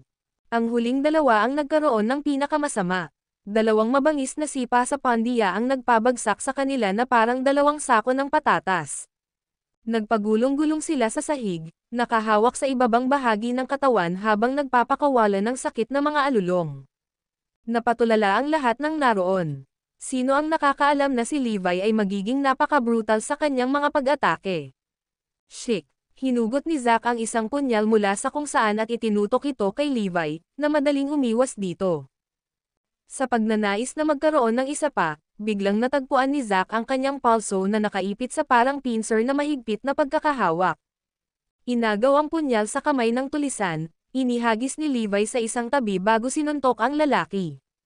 Sumabog ang paghihirap sa katawan ni Zack, at napasigaw siya sa sakit. Umakyat lahat ng dugo sa mukha ni Luis, at kasing putla siya ng multo. Tumutulo ang malalaking butil ng pawis sa gilid ng mukha niya, nabasa ang basang-basa na niyang sando. Nakakatakot, nobela. Ang nakakamatay na tingin ni Levi ay dahan-daang dumapo sa kanya. 2. Hindi ako. H. Hindi. T. Wala itong kinalaman sa M akin. Sa sobrang takot niya ay nagdadadaldal siya. Tinanong ni Levi, mayroon kang ilang personal na sikreto ni Iris, hindi ba? Galit na umiling si Luis. H. Hindi. Ayoko. Hindi nagsalita si Levi, binasag lang ang kanyang mga buko. Oo, gagawin ko. Iniunat ni Levi ang kanyang kamay, ikanawit ang kanyang mga daliri. Ibigay mo dito. Well, nag-alinlangan si Luis. Paf! Sumama ang kamao ni Levi kay Luis dahilan para mapasigaw ang lalaki sa sakit. Ibigay mo sa akin, ulit ni Levi. Alam ang kahihinatnan ng kanyang pag-aalinlangan, ibinigay ni Luis ang kanyang portfolio kay Levi. Nasa briefcase ko sila. Pagtanggap nito, binuksan ito ni Levi upang ipakita ang isang stack ng mga larawan at isang USB drive. May kopya ka pa ba? Sinuntok niya ang isa pang lalaki para sa dagdag na sukat. Tumatangis sa sakit, totoo ang sagot ni Luis, hindi. Nagplano na akong ibigay sa kanya ang lahat. Sa kanyang malakas na personalidad, alam kong papatayin niya ang sarili niya kapag pipilitin ko pa. Mabuti yan. Isang malamig na kislap ang lumitaw sa kanyang mga mata, at ang kanyang binti ay nalaglag. Sa sandaling iyon, naranasan ni Luis ang pinakakinatatakutan ng lahat ng lalaki habang ang matinding kirot ay umaalab sa kanyang katawan. Namumula ang buong katawan niya habang kinakandong niya ang mga alahas ng kanyang pamilya, na gumugulong sa sahig. Nagpupumiglas na tingnan si Levi, napabuntong hininga siya, why you went back on your W word. Isang inosenteng ngiti ang gumuhit sa labi ni Levi. Nasabi ko na ba na hindi kita hahawakan pagkatapos mong ibigay sa akin ang mga gamit? Ako, noon, sobra na ang sakit, at malapit nang mamatay si Luis. Ang huling narinig niya ay sinabi ni Levi, dahil hindi mo kayang kontrolin ang iyong mga pagnanasa, tutulungan kita. Nagsindi ng sigarilyo, pinagmamasdan niya ang mga umuungol na lalaki sa sahig na may ngiti sa labi. Maya-maya lang ay nagising ang walang malay na si Iris. Ang unang taong nakita niya ay si Levi, nakatayo doon habang naninigarilyo. Ang video na ito ay edited by Herban TV. Kabanata 346. Pagkatapos, nakita ni Iris kung paano si Luis at ang iba pang mga lalaki ay nakahawak sa kanilang mga crutches at nagbubulungan sa sakit. Natatakot at nalilito, tumakbo siya sa gilid ni Levi. Tinanong niya, iniligtas mo ba ako? Nakangiting tumango siya at sumagot, "Yeah. Siyempre ako ang nagligtas sa'yo." Pagtingin niya sa paligid, hindi niya maiwasang hindi maniwala sa kanya. Imposible. Walang paraan na ikaw ang aking tagapagligtas. Kumunat ang noo niya sa sinabi nito. May mali ba sa babaeng ito? May nakikita ba siyang iba dito? Siguro ang Big Boss. Oo, siya siguro ang nagligtas sa akin. Napasigaw siya sa pagkabalisa. Speechless at inis na ungol niya. Oo, tama. Siya ang nagligtas sa iyo. Technically, siya ang Big Boss, kaya totoo ang sinabi niya, Nobela. Nandito ba siya? Sabi na tanong niya habang iniskan ang kwarto. Hindi. Umalis na ang mga lalaking pinadala niya dito. Sinabihan niya akong ihatid ka pa uwi. Sige. Tara na. Habang umuusad si Iris para humakbang pasulong, nanghina ang kanyang mga tuhod, at hindi siya makalakad kahit 1 pulgada. Then, tumingin siya kay Levi na walang magawa. Umiling-iling siya, bamulong, napakagulo. Sa huli, wala siyang choice kundi buhatin siya sa kanyang likod. Bago siya umalis ay sinigurado niyang kukumpiskahin ang phone ni Luis. Nakahandusay sa kanyang likod, nakaramdam siya ng kakaibang init at ligtas. Hindi naman siguro siya masamang tao kung tutuusin. Kahit na ang taong nagligtas sa kanya ay ang Big Boss, ang nag-aalis sa kanya sa impyernong ito ay si Levi pa rin. Napaluha siya nang maalala kung paanong nasa kamay pa rin ni Luis ang kanyang sikreto. Na parang napagtanto kung ano ang iniiyak niya, iniabot nito sa kanya ang isang briefcase. Nang makita niya ang laman ng bag ay tumigil ang kanyang mga luha. Hindi ka naman sumilip, di ba? Nagdududang tanong niya. Hindi ako interesado sa iyo. Ang sagot niya. Galit na galit siya, ikaw. Ngunit ang mas mahalaga ay sa wakas ay naibalik na niya ang mga bagay na ito. Ang mga ito ay talagang mga larawan niya sa paglalantad ng damit o iba pang tahasang mga larawan. Para sa isang taong konserbatibo at mapagmataas na tulad niya, hindi niya gustong masira ang kanyang imahe sa pamamagitan ng paglabas ng mga ito. Kinopya ni Luis ang mga ito mula sa kanyang computer nang hindi niya alam kung kailan pa sila nagde-date. Mula noon, ginamit niya ang mga ito bilang blackmail material sa lahat ng mga taon na ito upang tabyusan ang pera mula sa kanya. Siya nga pala, huwag mong sabihin kay Zoe ang tungkol sa bagay na ito. Bigla niyang sabi. Medyo naiinis sa kanya, naiinip niyang sinabi, wala akong panahon para makipagtsismisan tungkol sa iyo. Natahimik siya, isiniksik ang mukha sa likod niya. Bagamat pakiramdam niya ay isang walang kwentang tao si Levi at walang maraming kapuri-puring katangian, napakahirap na makahanap ng lalaking maaasahan niya ngayon. No wonder tumanggi si Zoe na pakawalan siya kahit anong mangyari. Pagkatapos pauwiin si Iris, bumalik na rin si Levi. Bakit naaamoy ko ang pabango ng babae sa'yo? At dugo. Agad na nakita ng mga matangos na ilong ni Zoe ang mga hindi pangkaraniwang amoy na ito. Talaga. Wala siyang naamoy. May buhok ka pang babae. Inakusahan niya habang hinahatak ang mahabang buhok sa suot nitong sando. Nagmamadali niyang ipinaliwanag. Pag-aari ito ni Iris. Bakit naging close kayong dalawa? Nagtaas siya ng pisngi sa galit at sinaman siya ng tingin. Sumili ang selos sa kanyang mga mata. Wala siyang pakialam na matalik niyang kaibigan iyon, walang sino man ang pinayagang makipag-ugnay sa kanya. 2. Hindi niya alam kung ano ang sasabihin. Gusto niyang ipaliwanag kung ano ang nangyari, ngunit pinilit ni Iris na itago niya ang kanyang sikreto. Nakita ko. Hindi mo maipaliwanag. Hindi ba? Well, dahil masyado kayong intimate sa isa't isa, dapat tayong maghiwalay. Pwede ka nang makipag-live sa kanya. Ang video na ito ay edited by Herban TV. Kabanata 347. Napatulala si Levi sa laki ng selos ni Zoe. Nag-impake pa siya ng mga gamit niya at naghahanda na siyang umalis. Buti na lang at dumating si Iris sa sandaling iyon. Na-trauma siya sa nauna niyang karanasan at natakot siyang matulog mag-isa ngayong gabi. Kaya naman hinanap niya si Zoe. Parang pinagtatalunan ako ng dalawa. Nagmamadaling gumawa ng kasinungalingan, paliwanag niya, Zoe, please don't misunderstood. Napilipit ko ang aking librong bukong, at kinailangan ko ng maraming pagsisikap para kumbansihin siya na gawin ako pauwi. Nakahinga ng maluwag si Zoe. Oh, darling, I'm so sorry for wrong blaming you. Nakangiting sagot niya, honey, you never have to worry. Hindi talaga ako interesado sa babaeng ito. As if naman magiging interesado ako sayo. Ganti ni Iris. Ngunit kahit papaano, ang mga salitang iyon ay tila mali sa sandaling ito ay umalis sa kanyang mga labi.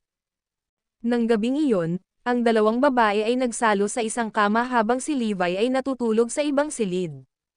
Kasabay nito, sa Emperor Hotel, abala si Phineas Robinson sa paghohast ng isang napakagalang na panauhin. Ang panauhin na ito ay nagmula sa pamilya Lopez at may hawak na isang kagalang-galang na posisyon sa pamilya. Isang tao lamang mula sa pangunahing pamilya ng Robinson ang may karapatang mag-host ng taong ito. Ito ay walang iba kundi si Wesley. Nandito siya sa ngalan ng pamilya Lopez para sa isang kaganapan. Phineas, kilala mo ba kung sino sina Nueve, Trey, at Levi? Nagtatakang tanong niya, Nobela. Sagot naman ng isa pang lalaki, oo naman. Si Levi ay kasalukuyang kaaway ng Northampton Chamber of Commerce na numero 1. Gaano sila kalakas? Pinindot ni Wesley. Hindi gaanong mahina, ngunit walang kumpara sa Northampton Chamber of Commerce. Bakit ang biglaang interes sa mga hamak na lalaking ito? Nagtataka si Phineas. Napabuntong hininga si Wesley. Well, alam mo kung paano pinatay ang godson ng pangalawang tiyuhin ko dito sa Northampton 2 araw na ang nakalipas. Ang tatlong ito ang may kasalanan. Halos mapatalon si Phineas sa kanyang kinauupuan sa gulat. Ano? Pinatay ang inaanak ni Mr. Lopez dito sa Northampton. Akala ko ang kanyang godson ay si Quentin Lane, ang devil ng underground boxing ring. Napabuntong hininga ulit si Wesley. Oo, si Quentin ay dapat na isa sa mga pinakamahusay na manlalaban doon, ngunit siya ay nag-croak pa rin. Kaya nga tinatanong kita tungkol sa tatlong lalaking iyon eh. Well, masasabi kong walang kakaiba sa kanila. Malamang na gumamit sila ng ilang palihim na trick para patayin si Lane. Gusto bang maghiganti ni Mr. Lopez? Matutulungan ko siya. Umiling si Wesley. Hindi. Si Quentin ang paborito ni Uncle, at ngayong patay na siya, si Uncle ay sobrang galit na galit. Nangako siyang maghiganti ng personal. Nandito lang ako bilang scout para malaman ang ilang bagay para sa kanya. Kung paano tayo maghihiganti kay Garrison, hihintayin niyan ang pagdating ni Uncle. Ginoo, pupunta si Lopez sa Northampton. Iyan ay talagang mayayanig ang mga bagay-bagay. Ang isipin pa lang ay nanginginig na sa takot si Phineas.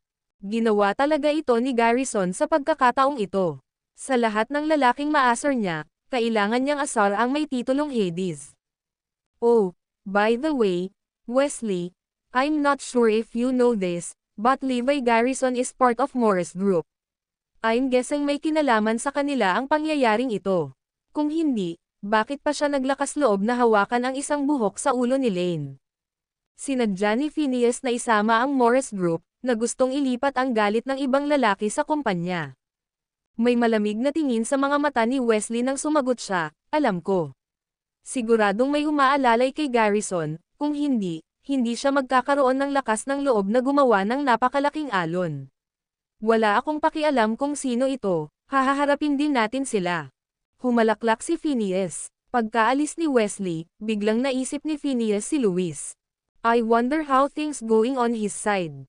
Nagmamadali tayo dito. Dinial niya ang numero ng kausap. Bago magkaroon ng pagkakataong magsalita ang huli, nagtanong siya, kumusta, Louis? Natatakot ako na si Louis ay, baldado. Ang boses na nagmumula sa kabilang side ng telepono ay nagpatense kay Phineas. Ang video na ito ay edited by Urban TV. Kabanata 348. Sa takot na boses, itinanong ni Phineas, sino ka? Nobela. Levi Garrison. Ano? Ikaw si Levi Garrison. Nagdugo sa boses niya ang gulat na nararamdaman niya. Speak of the devil talaga. Anong ginawa mo kay Louis? Sinabi ko na sa iyo. Napilayan ko siya, natatawang sabi ni Levi. Maya-maya pa, nagmamadaling dumating ang isa sa mga tauhan ni Phineas na may dalang kahon. Ginoo, Robinson, may nagpadala nito sa iyo. Nagtataka, utos niya, ano yon? Buksan mo. Nang makita niya ang dagwang laman ng kahon ay naging puti siya ng isang sapin. Ito ay, ang boses ni Levi ay nagsalita mula sa telepono, syempre naman ang pagkalalaki ni Luis. Napabuntong hininga, nakaramdam ng sakit si Phineas. Garrison, may sakit kang tao. Tumawa si Levi habang sinabing, hindi niya makontrol ang kanyang ibabang bahagi ng katawan, kaya kinuha ko ang kalayaan na kontrolin ito para sa kanya. Isang naisip si Phineas, at nagtanong siya, ibig bang sabihin ay nasa iyo na ngayon ang mga sikreto ni Iris? Oo, dapat kang sumuko sa pagsubok na bumili sa Morris Group. Damn you, anong kinalaman mo dito? Isa ka lang hamak na tauhan. Galit na galit si Phineas. Naging maayos ang lahat hanggang sa dumating ang maldita na Garrison na iyon para guluhin ito. Sinundan mo ang matalik na kaibigan ng asawa ko. Sapat na sinabi. At saka, parte rin ako ng kumpanyang ito. Sino sa palagay mo ang nakakuha ng lahat ng mga medikal na supply na iyon? Bakas sa mukha ni Phineas ang pagkalito. Ano? Nagtataka ako kung paano nakuha ng Morris Group ang lahat ng mga teknolohiyang iyon. Ikaw yun. Sa susunod na sandali, naintindihan niya.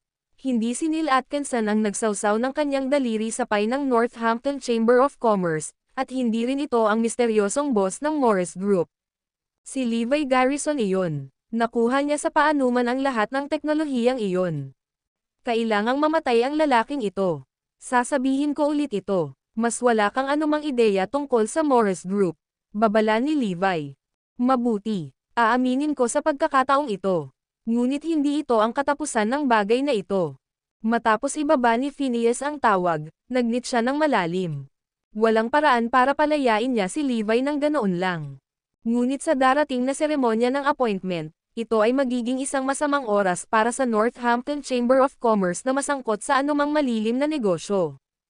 Tama iyan, Wesley. Nang gabing iyon, nagmamadali siyang makipagkita kay Wesley. Wesley, alam kong sinabi mo na narito ka upang malaman ang higit pang impormasyon tungkol kay Levi Garrison, ngunit sa palagay ko ay dapat mo na lang silang alisin ng isang beses at para sa lahat. Sa ganoong paraan, maaari mong tanggapin ang kredito para sa kanilang pagkamatay. Sigurado akong lubos na ipagpapasalamat ni Mr. Lopez sa iyo iyon, mungkahi ni Phineas. Naningkit ang mga mata ni Wesley. Bagamat hindi si Sebastian Lopez ang pinuno ng pamilya Lopez, napakabigat pa rin ang kanyang mga salita. Maliban sa padre de pamilya, wala siyang iginagalang na iba. Kung siya, Wesley, ay talagang nalutas ang bagay na ito, kung gayon si G. Lopez ay tiyak na magiging mataas ang pagpapahalaga sa kanya. Kapag nangyari iyon, napakalaki ng tsansa na siya ang maging tagapagmana ng lalaki. Mayroon ka bang ideya, Phineas? Tanong niya. Matipid na tumawa si Phineas. Sigurado akong narinig mo ang tungkol sa kung ano ang nangyayari sa Northampton Chamber of Commerce kamakailan, kaya dapat mong malaman na ngayon ay isang masamang oras para sa amin upang gawin ang anumang bagay. Maaari kong ipahiram sa iyo ang aking mga tauhan upang harapin si Garrison.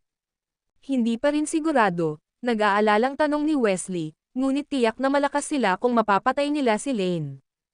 Relax. Ang mga lalaking pinapahiram ko sa inyo ay lahat ng top-notch fighters. Ang pamilya Robinson ay nagpakahirap at gumastos ng maraming pera sa paglinang sa mga mamamatay tao na ito. Lahat ng 30 sa kanila ay pinalaki mula pagkabata upang maging perpektong mamamatay at natutunan ang lahat ng uri ng kasanayan sa pakikipaglaban. I bet you even the elite of military are no match for them. Ang video na ito ay edited by Urban TV. Kabanata 349. Ang mga lalaking ito ay mga mamamatay tao. Basta babayaran mo sila, handa silang patayin ang sino mang gusto mo. Walang-wala sina Nueve at Trey kumpara sa kanila. Pinitik ni Phineas ang kanyang mga daliri, at 30 lalaki ang pumasok sa silid. Ang bawat isa ay matatag na binuo na may nakaumbok na mga kalamnan, walang pahiwatig ng taba sa alinman sa mga ito. Blonde ka ang kanilang mga mukha, ngunit kitang-kita sa kanilang mga mata ang nakamamatay na tingin. Maging si Wesley ay nabigla sa matindi at banta nilang aura. Kailanman ay hindi pa siya nakakita ng gayong malisyosong mga lalaki, kahit sa South War Zone.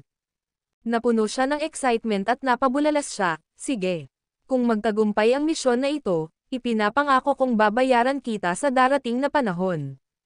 For the rest of the night, sobrang excited siya na halos hindi siya makatulog. Kinabukasan, sabay-sabay na umalis ng bahay sina Levi, Zoe, at Iris para magtungo sa trabaho. I'll make a exception today at ihahatid ka sa trabaho, alok ni Iris habang binuksan ang pinto ng kotse at sinenyasan ang lalaki na pumasok. Tumanggo si Zoe bilang permiso, pinapasok din siya, nobela. Sa sandaling iyon, sa isang pribadong vilya sa isang lugar. Nakahiga si Nueve sa isang kama na may dalawang babaeng nakayakap sa magkabilang gilid. Bumagsak, nabasag ang bintana bago agresibong pumasok ang 10 lalaki sa loob. Tumalon si Nueve sa kanyang mga paa, sumigaw, "Sino ka?" Wham! Ang lalaking nangunguna, isang eksperto sa Muay Thai, ay nawalan ng malay kay Nueve sa isang suntok. Samantala, sa isa pang pribadong condominium apartment, kakabangon lang ni Trey sa kama nang may kumatok sa kanyang pintuan. Bahagya pa niyang nabuksan ang pinto nang maraming lalaki ang pumasok. Bago pa siya makapag-react, pinatalsik siya ng mga ito ng malamig. Bumalik sa Bayview Garden, pinaandar pa lang ni Iris ang kotse at nagmaneho ng ilang metro nang tumili. Isang van ang biglang humarang sa kanyang dinadaanan, dahilan para mabara niya ang preno. 10 lalaki ang lumabas sa van bago pumunta sa kanyang sasakyan. I roll down ang mga bintana, ngayon na. Sa takot, ginawa ni Iris ang utos na nanginginig ang mga kamay. Sa kabaligtaran, si Levi ay tila ganap na hindi nabigla. May braso pa siyang nakasabit sa bintana ng tamad. Naglabas ng litrato ang namamahala at sinipat ang pagitan nito at ni Levi. Ikaw si Levi Garrison. Tumanggo si Levi. Ako yan. Anong meron? Sumama ka sa amin ng tahimik, o tiisin ang mga kahihinatnan. Bakit ako dapat? Ganti ni Levi. Dahil naasar ka sa isang tao. Nakakunot ang noo, napaisip si Levi, sino ang nasaktan ko? Dahil sa naiinip na, ang lalaki ay umungol, bilisan mo at sumama ka sa amin. Huwag mong pilitin ang aming mga kamay. Maaari akong sumama sa iyo, ngunit at least sabihin mo sa akin kung sino ito. Makinig kang mabuti. Nagalit ka kay Sebastian Lopez ng South City Lopez family. Kaya, kailangan mong mamatay ngayon. Dirdiretsong binuksan ng lalaki ang pinto ng kotse at kinaladkad si Levi palabas. Hindi tumanggi si Levi, hinayaan ang sarili na dalhin sa van. Gusto niyang tingnan kung sino ang humahabol sa kanya sa pagkakataong ito. Slam! Sumara ang pinto ng van bago mabilis na umalis. Nakatitig lang si Iris sa kalawakan sa gulat. Maya-maya lang, dumaan si Zoe. Mabilis siyang binati ni Iris. Sa nakakaiyak na boses, sumigaw siya, "Zoe! May nangyaring kakilakilabot, kinidnap si Levi." Mabilis na namutla si Zoe. Ano? Dinukot si Levi. Pakiramdam niya ay nanghihina siya sa naisip. Binalot siya ng pagkabalisa habang nagtatanong, sino ang may gawa nito? Kailangan natin siyang iligtas. Inulit ni Iris ang narinig niya kanina. I think they said it was Sebastian Lopez of the South City Lopez family. I wonder kung sino siya. Sinabi rin ng lalaki na kailangang mamatay si Levi ngayon. Nagningning ang mga mata ni Zoe sa pangalan. Yung South City Lopez family. Kailangan kong hanapin si Lolo, malalaman niya ang nangyayari. Parehong nag-aalala, iginiit ni Iris, hayaan mo rin ako. Walang dapat mangyari kay Levi. Simula nang iligtas siya nitong kagabi, nagbago na ang tingin niya sa lalaki. Ang video na ito ay edited by Herban TV. Kabanata 350. Sa sandaling itinulak si Levi sa van, tinakpan niya ang kanyang mga nanghuli upang hindi niya makita kung saan sila pupunta.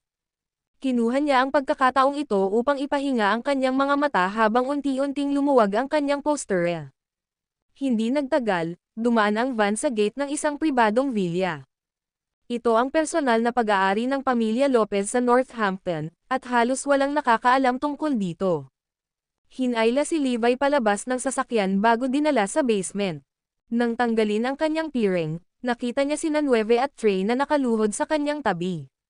Ang kanilang mga mukha ay namamaga ng husto, na nagpapakitang sila ay nabugbog bago siya dumating. Halatang nagulat ang dalawang lalaki nang makita siya. Ginoo, Garrison, ikaw din. Ngumiti si Levi sa kanila ngunit hindi nagsalita. Bagaman, ang paningin sa kanya ay nagsisilbing pahinga sa dalawang lalaki. Nag-aalala sila kung mabubuhay pa ba sila dito, ngunit ngayong nandito na siya, wala nang dapat ipag-alala pa. Sumigaw si Nueve, "Sino ka? May ideya ka ba kung sino kami?" Nanatiling tahimik ang 30 na lalaki, nakikita lamang sa kanila na may killer intent sa kanilang mga mata. Sa sandaling iyon, bumukas ang pinto, at ilang lalaki ang pumasok. Ang nasa katanghaliang gulang na lalaki na naglalakad sa harapan ay nakasuot ng itim na suit, na may isang pares ng gintong rimmed na salamin sa kanyang ilong. Ngumisi siya, "Levi Garrison, Trey, at Nueve, tama ba?" "Sino ka ba?" tanong ni Trey. "Hayaan mo akong magpakilala. Ako si Wesley Lopez ng South City Lopez family." "Ano? Ang pamilya ng South City Lopez?" Nagpalitan ng tingin sina Nueve at Trey na may malungkot na ekspresyon. Ang paghahambing ng Robinson sa pamilya Lopez ay tulad ng paghahambing ng isang kuting sa isang tigre. Ang huli ay ang nakitang pamilya sa South City. Habang pinangunahan ng Northampton ang pag-unlad ng ekonomiya, mas maganda ang South City sa pangkalahatan para sa lahat ng iba pa. "Kilala mo ang lalaking pinatay mo, Quentin Lane. Godson siya ng tiyuhin ko." Tumanggo sina Nueve at Trey. "Oo, ginawa namin. Gayunpaman, gumanti lamang kami dahil sinubukan niyang patayin muna si Mr. Garrison." Nagdilim ang ekspresyon ni Wesley sa kanilang sinabi. "The way you phrase it makes it sound like you both answer to him." Ngumisi ang dalawang lalaki bago nagsalita si Trey, "Pero syempre, nabubuhay kami para pagsilbihan si Mr. Garrison. Hindi mahalaga kung ano ang gagawin mo sa amin, ngunit ang iyong pagkakamali ay ang paghabol kay Mr. Garrison." Makahulugang idinagdag ni Nueve. Bakit? Isang piraso ng pagkabalisa ang bumangon kay Wesley. Kuwit. Mabilis na nakarating sina Zoe at Iris sa tirahan ng pamilya Lopez. Nang matano ni Harry si Zoe ay ngumuso ito. "Bakit mo naisip ang purihin kami sa iyong presensya sa madaling araw?" "Lolo, kailangan ko ng tulong mo." Naiiyak na sabi ni Zoe. Sa kanyang mga salita, si Harry at ang iba pang pamilya ay natawa. "Akala ko darating ang araw na hihingi ka sa amin ng tulong. Ikaw ang dakilang presidente, Ms. Lopez, hindi ba?" Panunuyan ni Henry. Kung kailangan niya, lumuhad si Zoe at magmamakaawa. Gaya noon, nakiusap siya, "Lolo, nakidnap si Levi. Iligtas siya." "Hahaha, hindi ba ito perpekto?" Pinagalitan niya ang isang taong hindi dapat at papatayin niya ito. "Oo, good riddance," sabi ko. Sa halip na mag-iwan ng ganoong basura sa pamilya, maaari pa ring alisin siya sa lalong madaling panahon. Lalagyan ng nobela. Lahat ay tuwang-tuwa sa balita ng kasawian ni Levi. Sinamantala ni Harry ang pagkakataong ito para magmungkahi. "Zoe, sa tingin ni Lolo, maganda rin ang nangyari kay Levi. Magagamit mo ang pagkakataong ito para hiwalayan siya at magpakasal sa iba." "Lolo, hindi ko siya hihiwalayan, ever. Ang gusto ko lang malaman ay iligtas siya. Ikaw lang ang makakatulong sa kanya ngayon. Please, tulungan mo kami." Sa isang kalabog, napaluhod si Zoe sa harap ni Harry. "Zoe Lopez, nabaliw ka na ba? Lumuhad ka talaga para sa isang rapist."